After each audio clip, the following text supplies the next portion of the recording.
Je reste en ligne.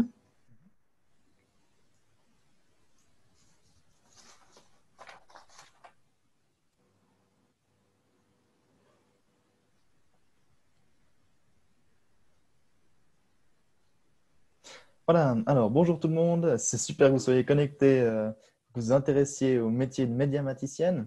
Je suis Julien Zoël de l'UBS et j'ai le plaisir d'interviewer aujourd'hui Marina Pentasi, qui est médiamaticienne. Avant de commencer, pour le fonctionnement de Zoom, vous avez la possibilité de poser des questions avec dans la barre des tâches en bas l'onglet Q&R et on va essayer de répondre au fur et à mesure à vos questions. Voilà, donc ce sera tout.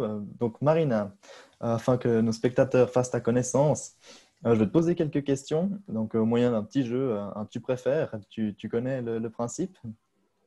Vas-y, facilement. Parfait.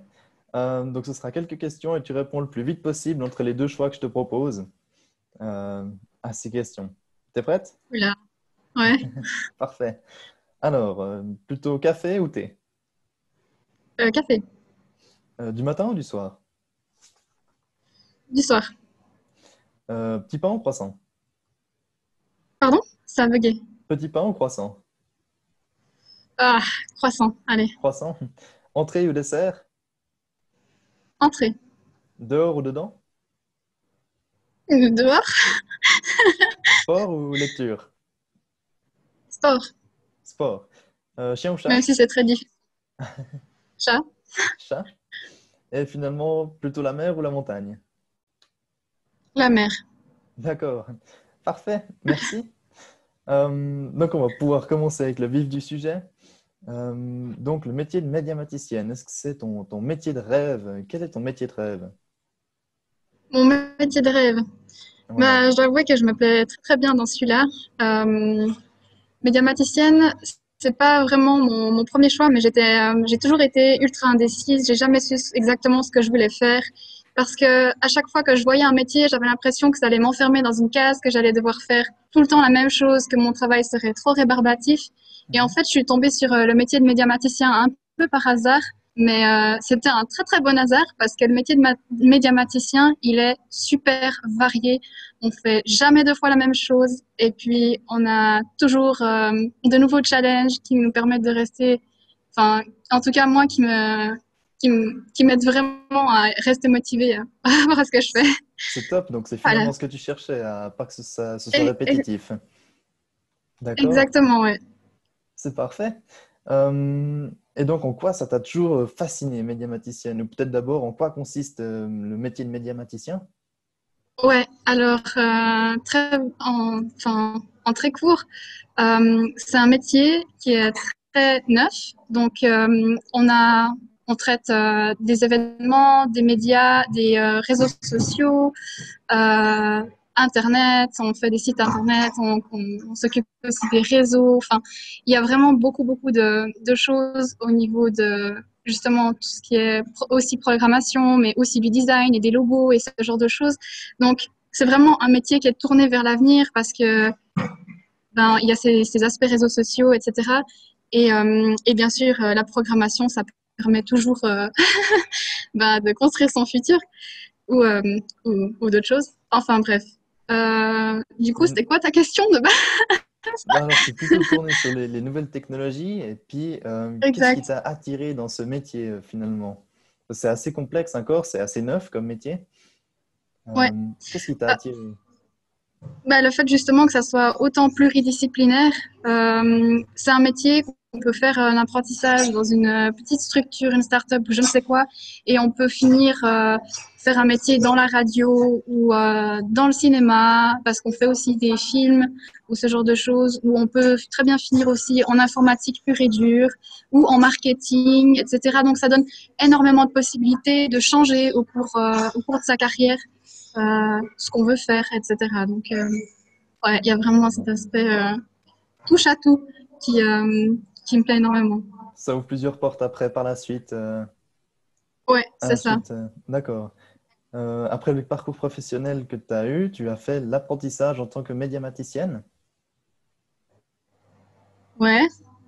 Donc, en quoi consiste l'apprentissage? C'est des cours avec Ah, avec le ouais, travail à pardon. côté? Alors, Ouais, exactement. Alors, on peut faire, il y a deux moyens de faire. Donc, soit on peut le faire à plein temps. Je crois Mhm. que c'est 3 ans, soit à Sainte-Croix, soit à Neuchâtel. Ou alors, on peut le faire en apprentissage, donc avec par année sur 4 ans. Et puis, les autres jours, on travaille en entreprise. Et donc là, il faut bien sûr postuler pour. Ah, il y a un petit problème, ça a coupé. Euh, Ça devrait revenir. Ah, Marina? Ah, il y a l'image qui s'est figée. Euh, Est-ce est-ce que tu peux nous entendre, Marina? Il doit y avoir un petit problème de connexion.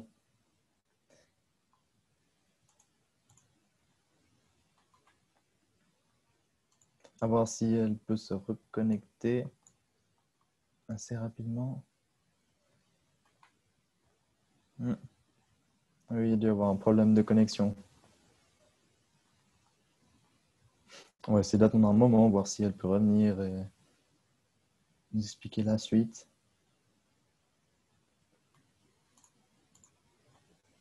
En tout cas, il y a de l'intérêt pour le métier de médiamaticienne. Voilà, oui, Oui, c'est tout oui, bon. je suis de retour, pardon. Voilà, Ouais, pardon. il y a eu une petite coupure, il n'y a pas de problème. Donc, le parcours professionnel, l'apprentissage, il faut bien allier formation et puis pratique finalement. Ouais, c'est le mieux parce que du coup, on sait exactement ce qui se passe aussi dans la profession, vraiment sur le terrain. Et puis, les cours, c'est toujours un bon plus pour apporter des nouvelles connaissances en entreprise ou ce genre de choses. C'est un passage obligatoire pour après pouvoir exercer le métier un peu. Oui et non, parce qu'on peut aussi la faire justement qu'en école. Je crois que c'est 3 ans justement à Sainte-Croix ou à Neuchâtel. Mais D'accord. du coup, on perd justement cette approche plus professionnelle en entreprise, ça c'est clair. Mhm. Et quand tu dis entreprise, dans quel type d'entreprise on pourrait exercer le métier de médiamaticien? Ouais, alors justement, ça va de la plus petite structure. Moi, j'étais dans une start-up Mhm. chez Emblématique. Je leur fais coucou s'ils sont là. Et Bonjour. autrement, il y a bien sûr Swisscom qui est juste un monstre. Donc, il y a vraiment possibilité de trouver une entreprise entre les deux, une boîte de 25 personnes ou enfin, j'en connais une typiquement à Vienne, par exemple, Calito. Donc, il y a vraiment moyen de trouver dans n'importe quel type d'entreprise. Après, ce sera plutôt des entreprises qui seront tournées justement vers les médias, la communication, ce genre de choses. Mais ça peut être par exemple en marketing. Enfin, ça peut vraiment, c'est variable. C'est ça qui est chouette. Plusieurs possibilités. Ouais. Est-ce que tu as peut-être des succès que tu as eus au cours de ces années ou bien des plus grosses difficultés à nous raconter? Ouais. Alors des succès. Bon. Bah, Bon, alors après, c'est des succès un peu personnels. Tu vois, par exemple, en cours, je sais il y a certains projets où je me donnais complètement à fond et je sortais vraiment des dossiers super. Enfin, moi, ça m'intéressait vraiment ce métier, tout ce qu'on me donnait à faire. En fait, je le dévorais de ouf. Donc, après d'avoir rempli ou donné ou enfin fourni plus d'efforts que ce qu'ils demandaient de base, pour moi, c'est déjà un succès personnel. Sinon, ben les succès, ben, il y a des gens actuellement qui me demandent pour faire des sites internet en privé. Donc, pour moi aussi, c'est un signe de succès parce que ça veut dire que finalement, les gens me font confiance et puis ils sont d'accord de travailler avec moi, même si c'est pas forcément à travers une entreprise ou ce genre de choses. Créer des logos, etc., améliorer son style de design, tout ça, ben, c'est des succès. Avoir appris des nouvelles compétences en, ben, justement, en créant des films ou ce genre de choses, c'est aussi des succès. Ah, Voilà. c'est top. Ça fait des jolies expériences, j'imagine, Ouais, de pouvoir travailler avec les clients comme ça. Et surtout clairement. sur une technologie nouvelle qui vient d'arriver, on peut dire, par rapport à d'autres métiers. C'est clair, ouais. Non. Et C'est peut-être top. des aspects que tu aimes moins, le revers de la médaille, on va dire, des petits Ouais. revers. Alors, souvent, le- les gens qui s'adressent à vous, ils ont un certain âge qui est qui n'est pas le nôtre. Et ces personnes sont un peu moins tournées vers la technologie ou Internet ou ce genre de choses. Et par exemple, quand ils demandent un site Internet, déjà, ils comprennent pas le concept de site Internet. Du coup, c'est très dur de leur proposer quelque chose qui les satisfasse et puis de trouver un langage approprié pour qu'ils comprennent aussi comment ça se passe, etc. Donc, ouais, à ce niveau-là, des fois, je trouve le plus compliqué, en vrai. Ok.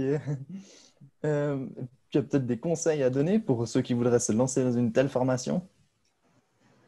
Des conseils. Bah, déjà, il faut rester toujours hyper curieux, rester vraiment hyper curieux et ouvert. Tester plein de trucs, tester plein de styles, tester plein de choses. Enfin, si vous êtes un petit peu créatif ou quoi, ben c'est clairement un plus, mais c'est pas une obligation non plus. Donc voilà. Et puis travailler, parce que malheureusement il y a Ouais. des notes, mais ça c'est dans toutes les formations, ma foi. Mais ouais, on prend du plaisir. En tout cas, moi j'ai eu beaucoup de plaisir. Avec l'envie d'apprendre, après, il y a tout qui roule. C'est ça. Parfait. Alors, merci pour ce conseil. Encore merci pour cette interview que tu nous as offert Mais de euh, rien. sur le thème médiamaticien. Merci aux élèves d'avoir écouté cette interview. Vous pourrez le retrouver dès demain sur le site SwissSkills et vous pouvez en suivre également d'autres qui auront lieu de la journée. Demain également et retrouver tous les interviews sur le site. Encore merci Marina pour cette interview. Et je te souhaite une belle journée, tout comme aux élèves. Merci. Ben pareil. Profitez bien. Merci, à Belle bientôt. journée. Au revoir.